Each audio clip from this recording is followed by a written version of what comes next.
S N G D نے 25 مارچ 2021 کو ایک نوٹیفیکیشن جاری کیا جس کے تحت ایڈمنسٹریٹر اور ڈپٹی کمشنر شہریار گل میمن کو کورنگی ضلع سے ٹرانسفر کر کے chief operating officer trans Karachi تعینات کر دیا گیا ہے، جبکہ اے ڈی سی 1 ضلع شرقی عرفان سلام کو ڈپٹی کمشنر اور ایڈمنسٹریٹر بلدیہ کورنگی تعینات کرنے کے احکامات جاری کیے ہیں۔ یہ ٹرانسفر پوسٹنگ یقینی تھی، جس کا گزشتہ 2-3 دن سے انتظار ہو رہا تھا، تاہم ہمارے ذرائع کے مطابق ایڈمنسٹریٹر اور ڈپٹی کمشنر پر شدید دباؤ تھا، تاہم انہوں نے اپنی تیار کردہ رپورٹ وزارت بلدیات کو دی تھی، جس میں سابق چیئرمین کی طرف سے کی گئی 774 بھرتیاں، جس میں خودکشی کا واقعہ بھی رونما ہو چکا ہے، اور 774 ملازمین کی 7 ماہ سے تنخواہ رکی ہوئی تھی، لیکن رپورٹ وزارت بلدیات میں تھی اور کوئی فیصلہ بھی نہیں ہو رہا تھا۔ تاہم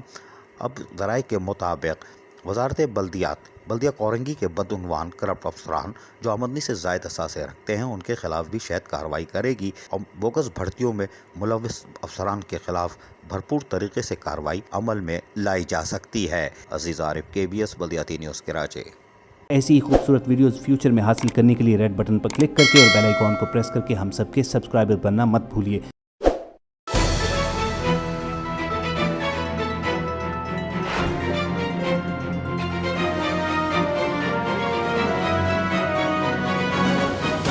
KBS بلدیاتی نیوز۔